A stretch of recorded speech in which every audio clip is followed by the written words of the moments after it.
Gentle giant, movie star, world's worst elevator passenger. André René Roussimoff was many things to many people, and we've learned a surprising amount about him since his death in 1993. It's probably fair to say that André the Giant tended to attract attention, even outside the ring.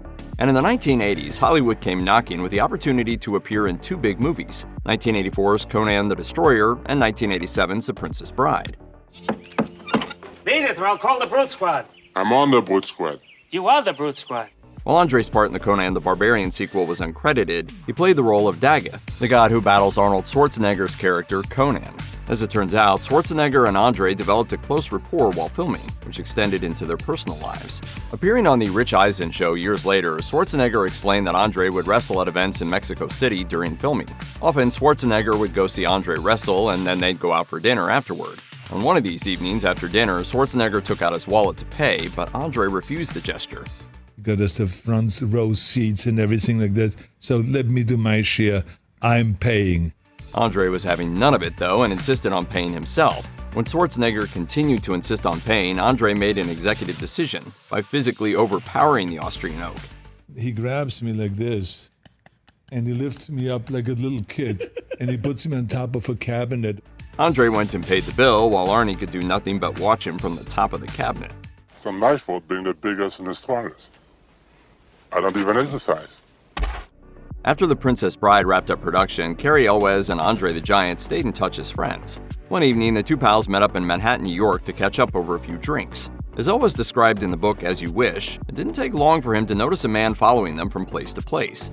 Concerned that his friend had gained a stalker, Elwes mentioned this to André, who was well aware of it. Speaking to the Daily Beast years later, Elwes further elaborated on the incident. He said, "Apparently there was one time where he tripped and fell on an unsuspecting patron while waiting for his car, and after that, anytime he went out drinking, the NYPD would send an undercover cop to follow him around." What made the situation even stranger was the fact that André continuously bought drinks for the cop, who was apparently quite happy to accept them. André the Giant developed a well-earned reputation as a sociable person and a serious drinker. During the media tour to promote Cary Elwes' book, the actor opened up to the Wrap about a humorous André story. He explained that while André was, in his words, a gentle giant, he could empty bars with his drinking prowess. Elwes explained, he used to drink a thing called the American. He would take a beer pitcher, and the bartender would go behind the bar and literally take every bottle and pour it into a beer pitcher, and that's what he drank. I do not envy you the headache you will have when you awake. Elwes joked that he had no idea what airplane fuel tastes like, but imagined it'd probably be something like the American. He added, he thought it was very funny because I coughed and spat it up.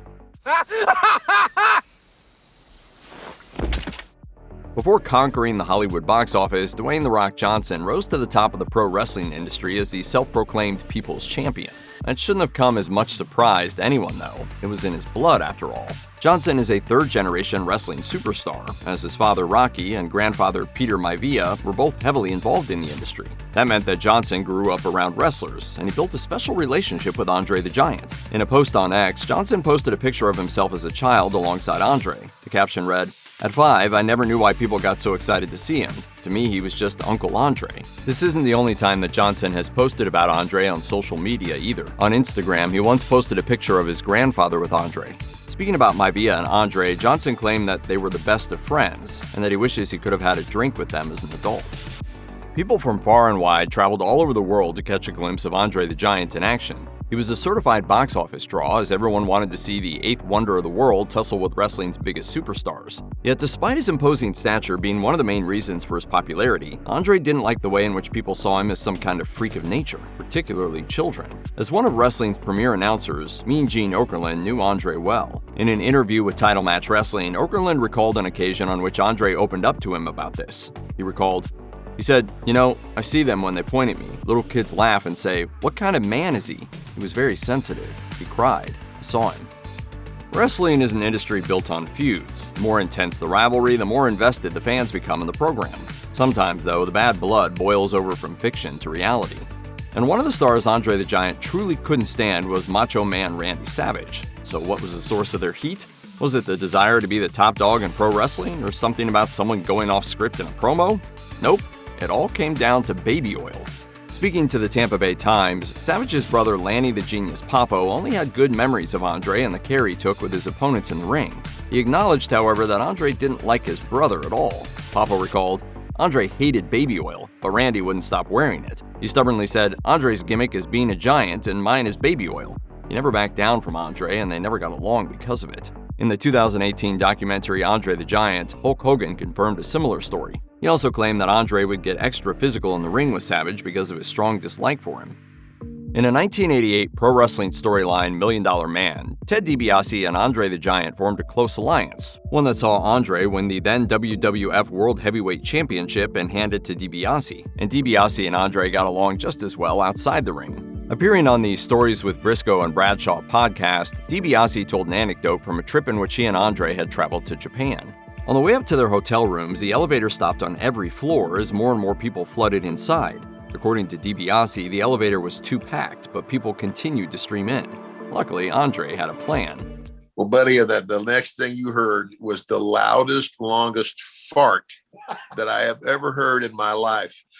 While DiBiase admitted that he felt embarrassed and shocked for the people who experienced it, Andre's plan worked. Everyone rushed out of the elevator at the next floor.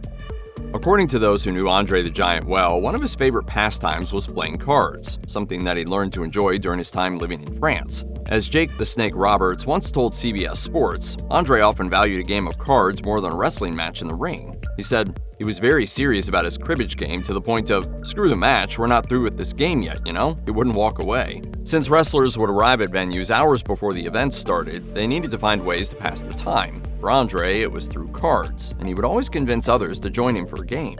Fittingly, Andre was reported to have been playing cards on the day before he died. He headed to the French village he'd grown up in and spent the day with old friends doing something he loved, before returning to the hotel where he'd later be found dead.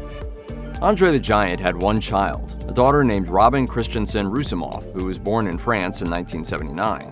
Robin grew up in America with her mother, Jean Christensen, who used to be involved in the pro wrestling industry, which is how she came to know Andre. Despite Andre also being based in America as a star in the then WWF, Robin has claimed that she hardly ever saw her father, naming only 5 occasions where they were in each other's company. She once told CBS Sports, "I can recall 2 or 3 times at arenas. Unfortunately, other times they were in court." Reportedly, Andre and Jean hadn't parted ways on good terms, and this spilled over into the relationship with Andre's daughter. That said, Robin was well aware of who her father was and what he did for a living. She didn't watch him wrestle on television, but she had seen him in live shows when he came through her city. She claims it's still hard to watch old footage of his work.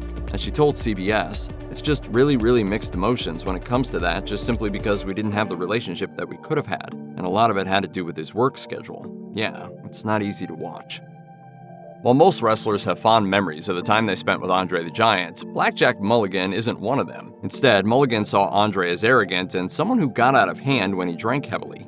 Speaking to High Spots Wrestling Network, Mulligan explained that he was one of the first wrestlers to work with Andre in America, but the pair didn't see eye to eye, exchanging fisticuffs on more than one occasion. And I hate to perpetuate the myth that the Giant was a nice guy, but he wasn't.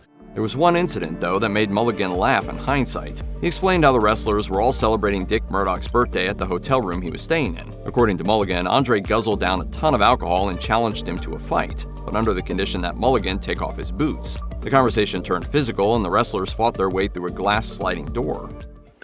And we bust the whole wall down. The whole wall and door comes down. Despite Andre the Giant kicking Mulligan into the ceiling, the smaller man held his own. Eventually, they collapsed on the beach and agreed to call the fight off. It was an expensive rumble for Mulligan, though, since he had to pay for the sliding doors repairs because the incident took place in his room.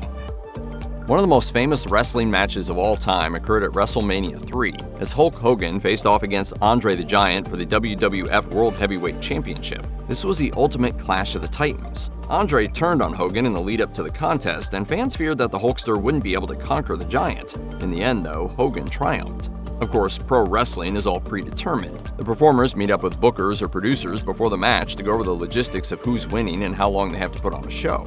According to Hogan's claims on the Netflix documentary Mr. McMahon, though, he didn't know if he'd win or lose that match until it happened. The contest lay in Andre's hands, and so Hogan was as surprised as everyone when the referee made the 3 count and raised his hand as the victor.